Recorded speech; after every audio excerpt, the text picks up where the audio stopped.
Here is Josh Lindsay, who is the Regional Vice President of Primerica Financial Services Incorporated. Josh loves working with families and individuals to help them to achieve their financial goals. He also oversees a team of 22 representatives in Naperville. He's been with the company for almost 22 years. When he's not working, he enjoys movies and traveling with his family. If you have questions, put them in the chat and we'll get to them after the presentation. The chat will be monitored and there will be a chance for many of you to be heard. Questions should be general. Josh can't answer any questions about your individual financial situation or investments. And now, here is Josh Lindsay speaking on managing finances in a recession. Welcome, Josh. Hi, everyone. Ellie, thank you for that very nice introduction. Lucas, thank you for hosting all this, and thank you for everyone who is attending. I wanted to share with you just some tips and perhaps some strategies when it comes to your personal finances and investments. You know, whether you're dealing with a down stock market or maybe a recession, which quite hasn't happened quite yet, but may still happen.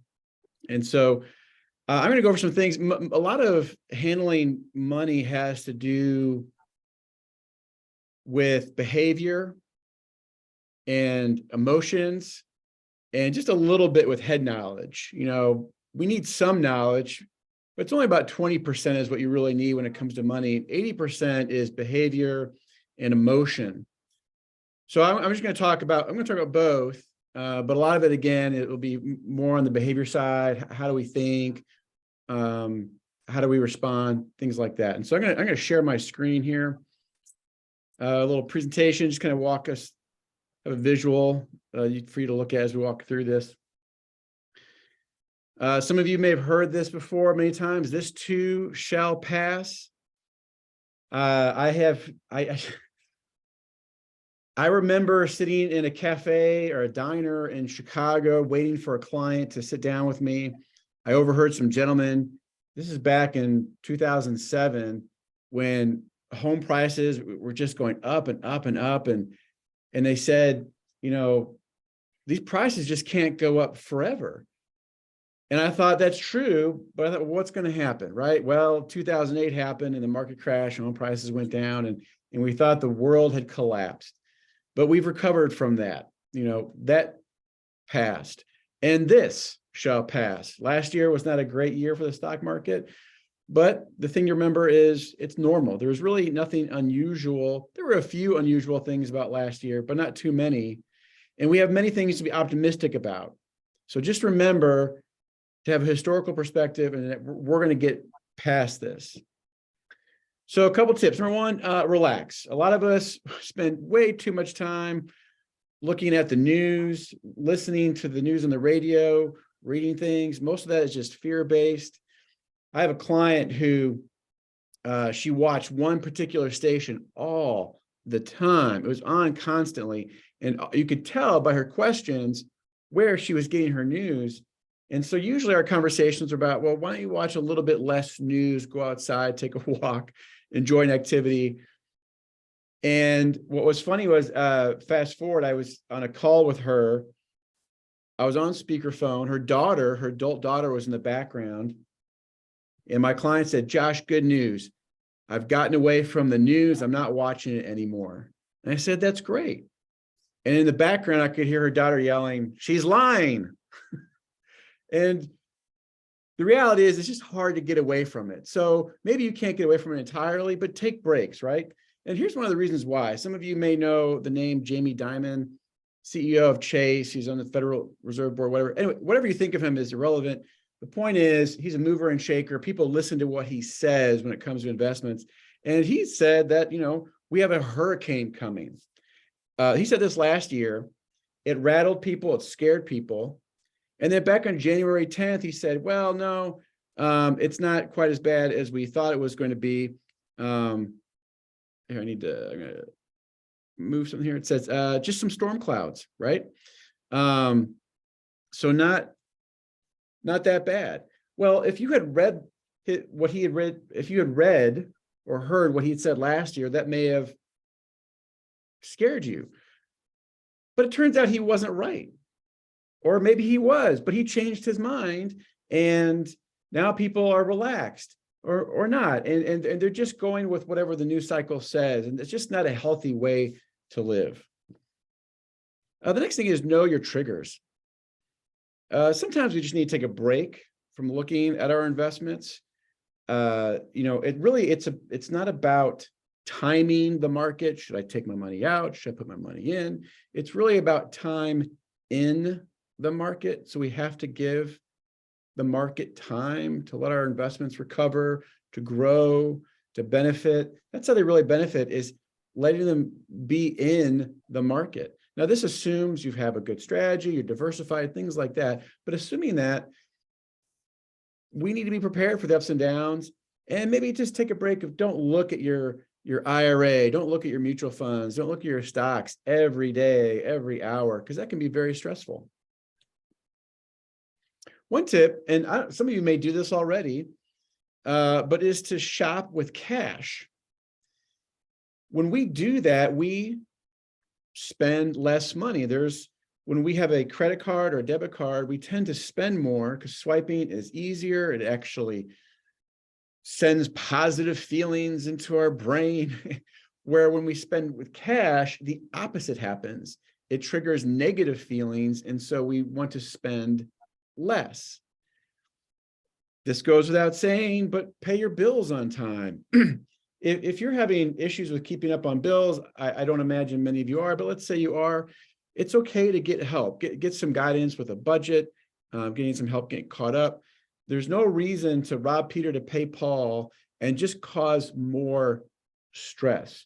So having a budget, putting things on automatic so you don't have to worry about it, getting assistance, these are all good things just so you don't have to deal with the added stress of what's going on in the stock market and are we in a recession and so on. I'm obviously a big proponent of meeting with a financial coach, but I'm a big proponent of meeting with a doctor when I'm sick and taking my car into a mechanic when it's not working right and so on. I don't do my own taxes. I want someone who's an expert at that. I found some people are good at managing their own finances, but I think it's wise to get counsel, especially as life changes, as we move into retirement. Maybe our health might change.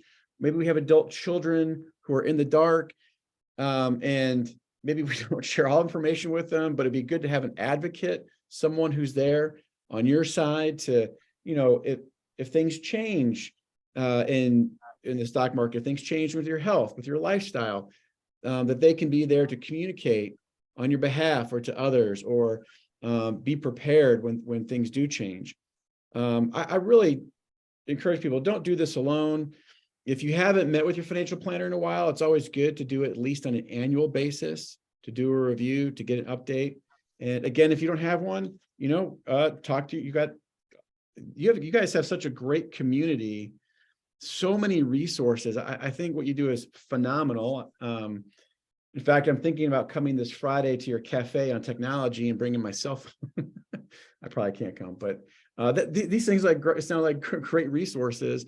And so if you don't have a financial coach, talk to the people in your community about who they work with, who they might recommend. Have a plan, have a roadmap. Life does change. My parents were in denial about a lot of things that could change. They did some things right. They got some documents like power of attorney and wills in place. But when it came to talking about different stages of life, where they wanted to live, what to do with the home, things like that, they did not want to talk about it. Unfortunately, both my parents developed Alzheimer's, and life got pretty difficult for a period of 3 years, just navigating how to take care of first my dad and then my mom, and then what to do with the house, how to pay for Alzheimer care. And so, having a plan for just in case things happen, whether it's with a bad stock market or whether it's a change in lifestyle or health. Having things prepared in advance can take away a lot of stress for you and your family and give you a lot of confidence, a lot of peace of mind. So let me shift gears. I'm going to talk about some specific strategies. I'm a big believer in having 3 types of accounts. You may have more than 3 accounts, but having 3 types of accounts, I think, is a wise strategy. The first one is an emergency fund account. This is obviously for emergencies, things that we do not expect. We know we're going to have emergencies. We just don't know when or what it might be.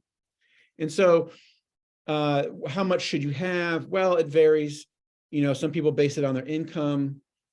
Maybe, if you don't have income right now, like a job, maybe it's based on what comes in every month. But 3 to 6 months, some people say 12 months is a good goal to have, and to have it in some type of liquid, very conservative, if not cash account. So a lot of people put it in a money market, a savings account. So it's there just when you need it. A short-term account is different. That's for future purchases, for things that are coming down the road. Maybe you have a trip coming up that you want to plan for, or maybe you have a car that needs to be replaced. Maybe a roof needs to be replaced, or a furnace needs to be replaced. These things we know are coming down the road and we can plan for them. And so this type of account, maybe it's some cash, maybe it's more conservative type investments, like a municipal bond fund or something like that. It's liquid. It's not high risk. You get some growth, but it's right there in case you need it, and you're planning for a specific dollar amount. You don't need it every month, but maybe you need it 3 months, 6 months, 2 years down the road. Now, here's a good rule of thumb. If you're going to make a purchase in 3 years or less, it's a good idea to have that money in cash. If you have a purchase that's 3 years or more, then you might consider having it invested so you get some kind of return on that. 3 years is usually a good benchmark for most people, not everyone, but for most people, as to know, should I invest it in something conservative, a little more growth potential, or should I just keep it in cash? And I think it's a safe bet. If it's 3 years or less, you're going to purchase something, keep it in cash. The third is wealth building. That's, long-term. A lot of people think of IRAs, 401ks, pensions, things like that. Maybe you're pulling money from accounts to live on, or maybe it's growing, you're leaving it for a legacy for someone or an organization perhaps. And these tend to be more growth-oriented type investments, certainly diversified. Maybe go up a little bit and down with the market, but you're not as concerned necessarily because it's more long-term. These don't account for necessarily your Social Security or pension or things like that. Those are income, like fixed incomes. These buckets are talking about your savings and investments. Another good strategy when you're retired is how you allocate your funds and what buckets you pull from. So this would be your wealth building accounts. I do want to say, I realize some of you, this may not apply to some of you because maybe you're on a fixed income, or maybe you have a different strategy set up. But I found this works well for a lot of people, where you take your nest egg, your wealth building accounts, and to keep it simple, we put the bulk of it in a multi-asset investment. So it could be stocks, bonds, mutual funds, a variety, different allocation, and then about 2 or 3 years in cash, reserve, maybe fixed income investments. Again, this is that third bucket, that wealth building. This is not the emergency fund. This is not the short term. This is inside the wealth building. You're going to have different investments, and this strategy says, well, let's put the bulk of it in growth type things, different mix of things, and then 2 to 3 years of it in cash or fixed incomes. And so that the idea is when the market's up, you can pay yourself if you need to do that out of these accounts. Some people have more fixed income, maybe living on pensions, what have you, and you don't need to touch it. But if you do need to touch it, you're pulling from this account or these investments when the market's up. But what happens when the market's down? Well, don't touch that. Let it have a chance to recover. Instead, pull from your reserve. You've bought yourself some time to allow the market to recover so that you can continue to live, keep your lifestyle going. But now the market's recovering and you didn't have to touch that bucket. And once it's recovered, you can now shift gears and pull from there. And not only start pulling from there, but that also replenish your reserve where you had pulled money from previously and let that grow. Again, I know the strategy may not apply to everyone. This is usually a strategy. I'm talking to people, a few years before retirement. So, but I think, if you don't have a strategy, you need some kind of strategy. And this is one good one. So we're kind of nearing the end here. I want to just talk about just perspective when it comes to, how do we manage our money and our emotions and our behaviors. A good strategy is just patience. I think most of you know this. As I said, this too shall pass. We want to learn from history. We want to give it time. So I'm going to do a comparison of bear markets when the market's down versus bull markets when the market's up. And here's a historical perspective from the 1960s. And so on the left side are all these bear markets that we've had, and on the right side are all the bull markets that followed. So let's take a look at something specific. Can anyone tell me what happened? Don't look it up on Google, but what happened in the stock market in April 2011 to October 2011 that caused the market to go down by almost 17%?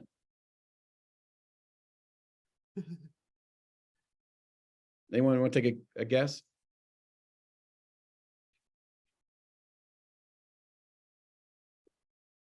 I can't see everyone, so I'm assuming you're shaking your head no.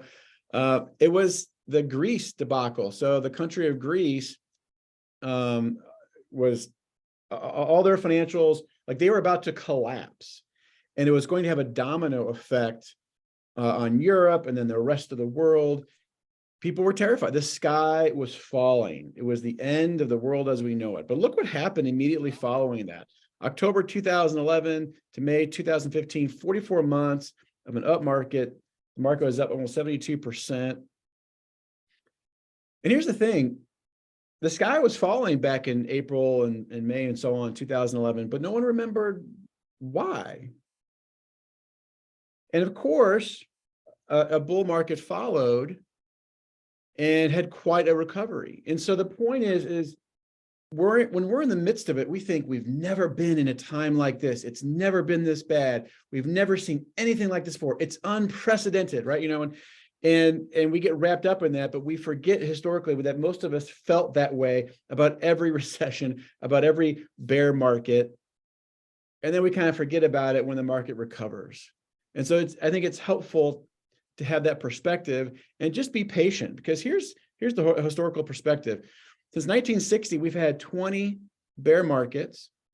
On average, they last close to 3 years, or I'm sorry, they happen about every 3 years or so. They last on average about 10 months, and the market's down about 26%. But they're all followed by a bull market. Happen about one every 3 years. But they last longer. They last 29 months with an average return of almost 78%. And so I don't know if we've hit the bottom of this market. I mean, the market's certainly up lately, which is nice to see that. There's lots to be optimistic about. Things can certainly change.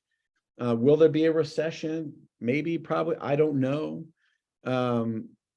But years down the road, we'll look back at this time, and I'll be surprised if many people can even remember why the market was down in 2022, maybe 2023.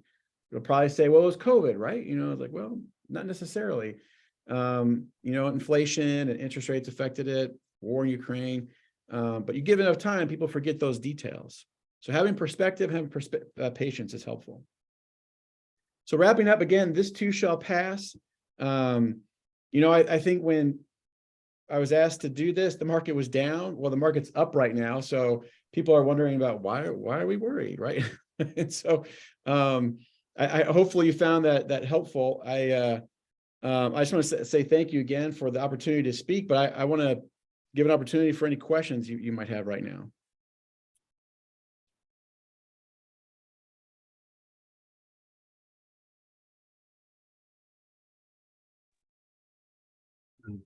Thanks, Josh. Yeah, we do have one question that was posted in the chat by Ellie, making the comment that I'm single with no children and I can handle my finances now. Would it be good to have a joint account with a financial power of attorney who can handle my expenses if I'm not able to? That is great advice. So I will answer that just generally speaking, and then my own personal experience. So generally speaking, you need some type of plan, whether it's set up through a trust where you have a document that says, if I can't act on my behalf, this trust spells out what happens. And there's a, I forget the word, I guess someone who's in charge, who acts on your behalf for the trust. They can, so it's a person, it may be a relative, it may not, who follows the instructions of the trust. Let's say you can't act on your behalf anymore. Maybe you have a child, and maybe you do something like a joint account, where they can make decisions, handle bills. If you can no longer do that, I think that's wise. In my personal experience, I am, like I mentioned, my parents put some power of attorneys and a will in place. And I don't remember exactly when this was, but they put me on their checking account as a joint owner. Now, my grandfather had Alzheimer's, and so we weren't surprised when my dad got Alzheimer's, but we were really surprised when my mom got Alzheimer's. So, oh my, they both. So in that very difficult time, it made life so much easier for me and my sisters and my parents, because I was already on the account. So I could make sure the bills were paid, keep the property taxes paid, so that, the house was covered, all these things then that they didn't have to worry about, because they were just not in a position to do that. So just to answer your question, yes, do something. It could be through a trust and have someone acting on your behalf, or doing some type of joint account with an adult child that you feel comfortable with.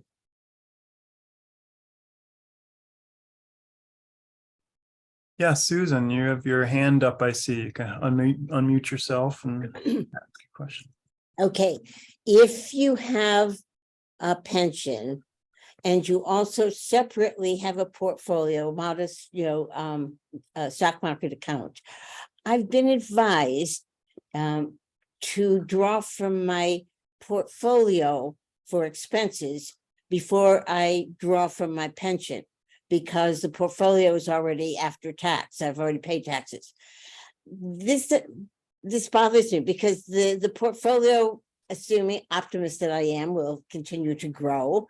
So I don't want to spend that money. I want to leave it there and let it continue to grow. What would you advise?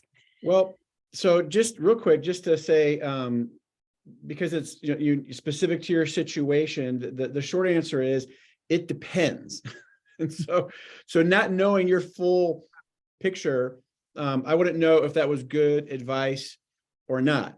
However, to your point, generally speaking, and this is not an answer to your question specifically, but generally speaking, it does make sense to let your portfolio grow as long as you can, to get that benefit.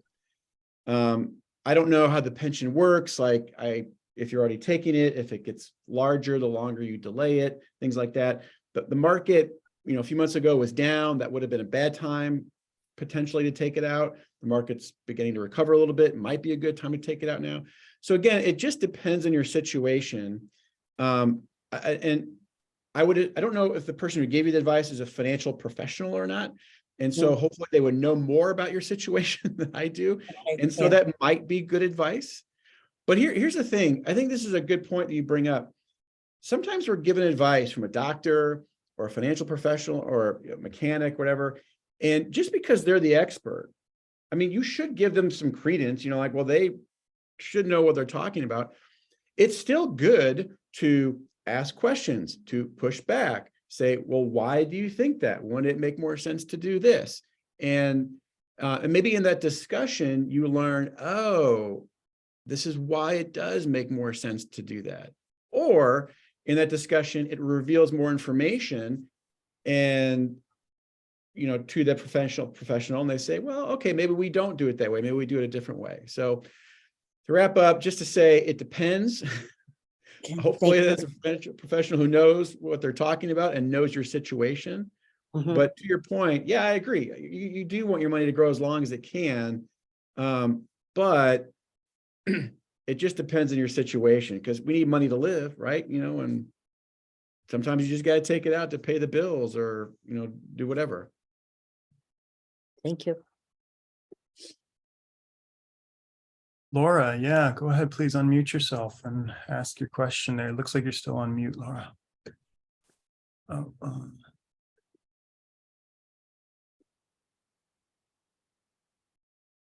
Laura, you're still muted, Laura, if you can unmute yourself. Did you have a question?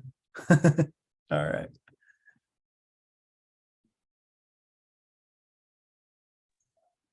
Can you hear me? Yep. Yeah, great. Okay.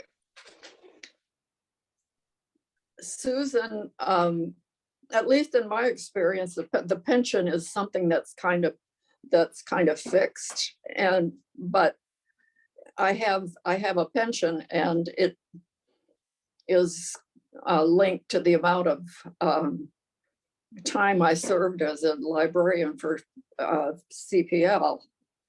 But I also have a deferred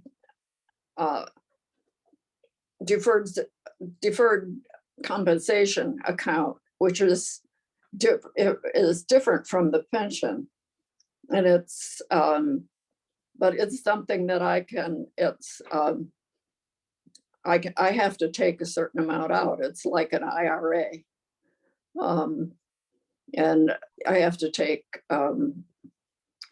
but the combination of the pension and the R&D from the deferred comp account makes for a good income for me.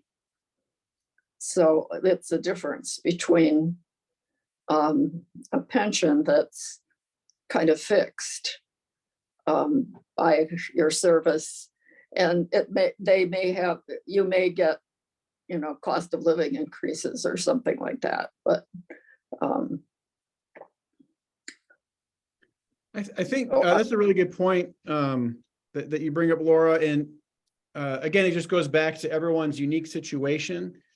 I think one thing that a financial professional can do is run different scenarios, when to pull Social Security, when to pull the pension, when to take out money from your accounts, that they can, run different scenarios and see and show you, well, here's the benefit of taking money out of an investment account. Here's the benefit of pulling your pension sooner, and you can compare and land on a decision that way. Because again, everyone's situation is unique, and sometimes you have requirements like requirement distributions, and like I said, sometimes you just have to take money out because you got to live, and that's okay too.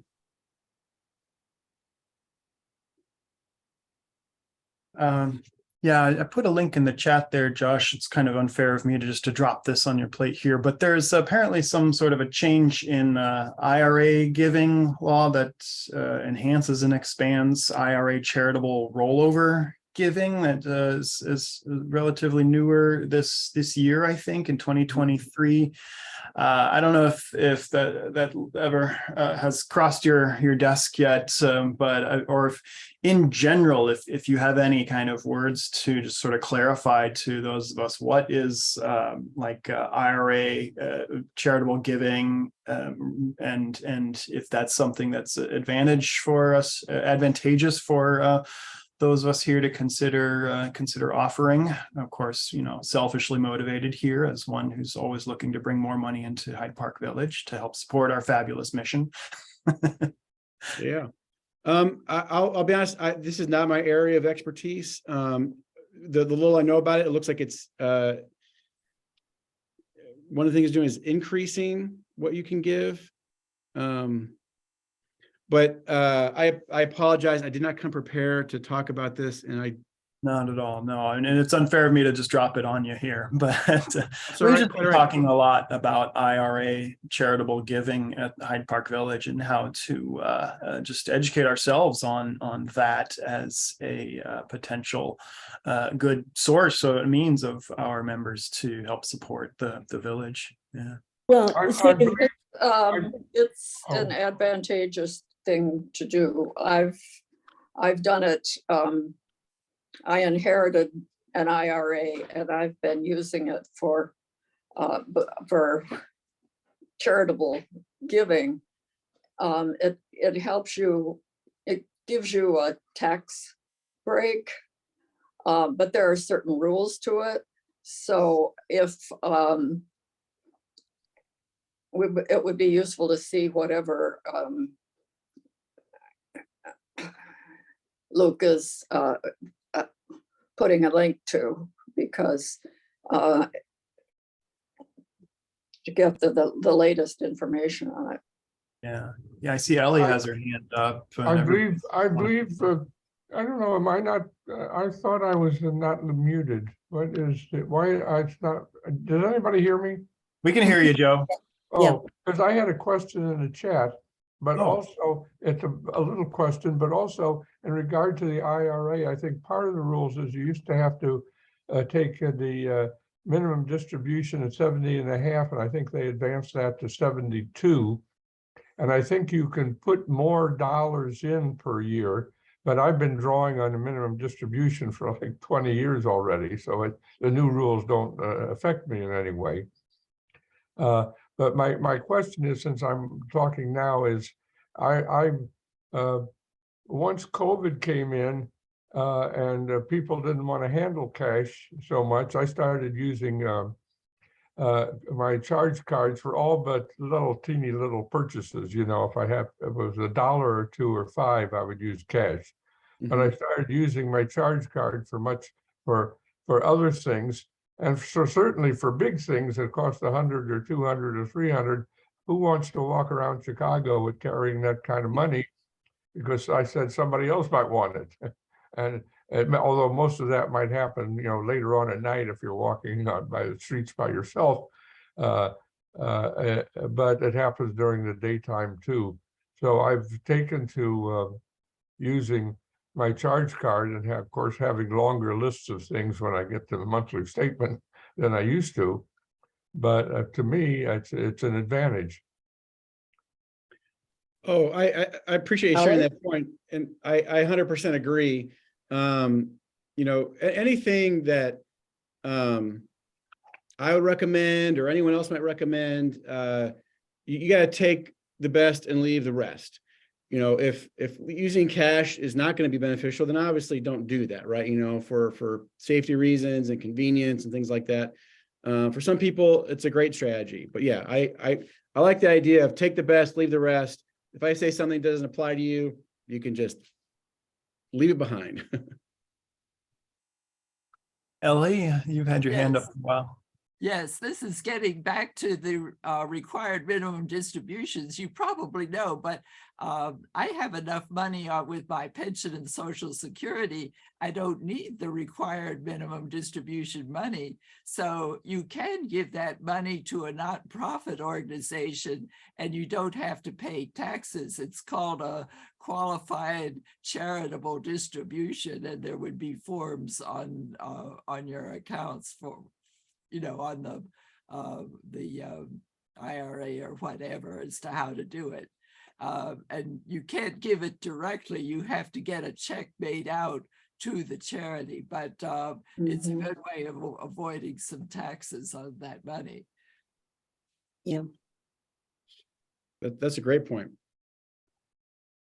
Well, this this is sort of picking up on what Lucas was asking, and this is not your turf, I understand. But, large organizations like Lyric Opera periodically have sessions to advise people on how to handle their the money that they want to leave to charitable or to not-for-profits. I just wonder if it might be useful for even a small organization like our village to have such a session for our members. So I wonder what people here think about that and what you would advise, Josh. And that's not your area, I know, but the only thing I would say is I agree. I mean, one of the things I love about your community is it's very pro education and offering resources. And so while it's not my expertise, I know there are people out there that would be great at sharing that kind of information. They do exist. And I think it's a great idea personally. Thank you. Maybe you could recommend someone who would do that for us. I probably could. All right. I will Thank you. make a note. Thank you.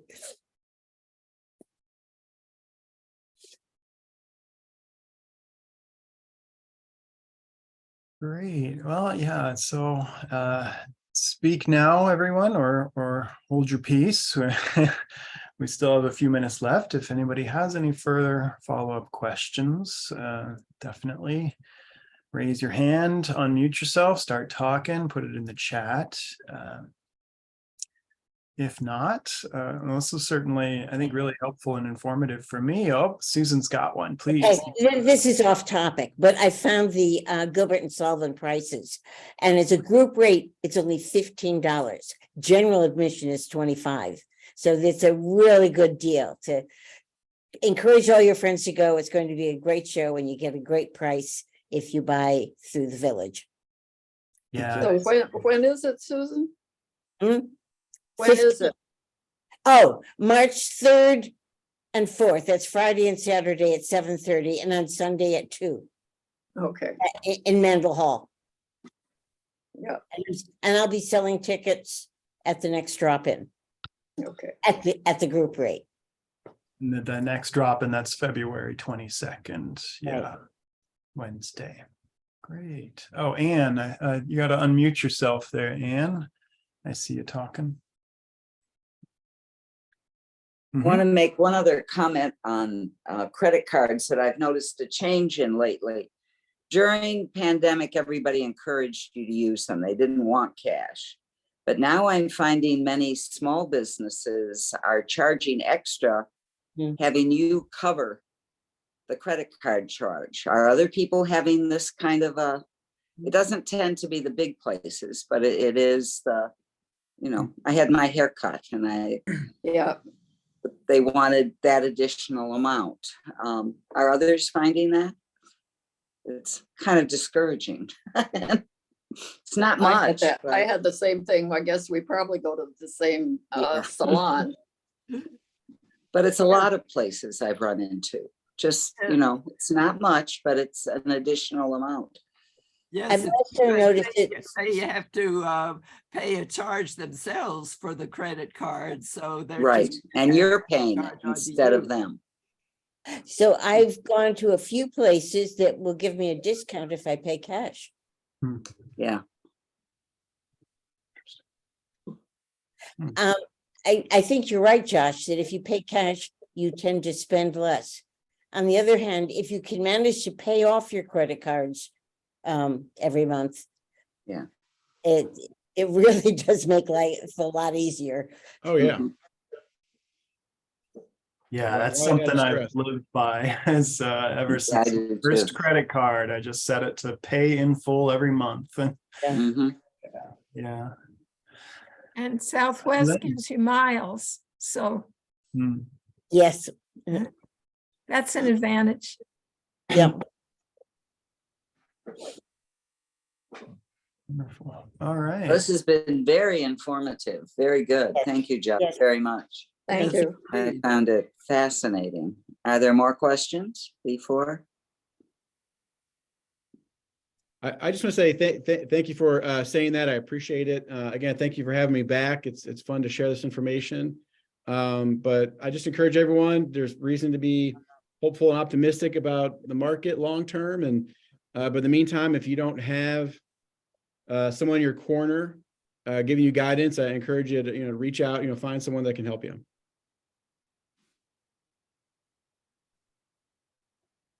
All right. Okay, wonderful. For those people who want to stay, and did you have a question, Elaine?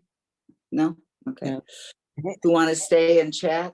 Laura might stay on for a few minutes, but I think we're basically through. What do you think, Lucas? Yeah. Yeah, sounds great, Yeah. everybody. Thanks again, Josh. It's always right. a Yeah. pleasure having you here, and We yeah, stick really around. appreciate it. We'll All right. stop Thank the you, recording. Lucas, Ellie, everyone. Have a good day. Bye-bye. You too. Thank you.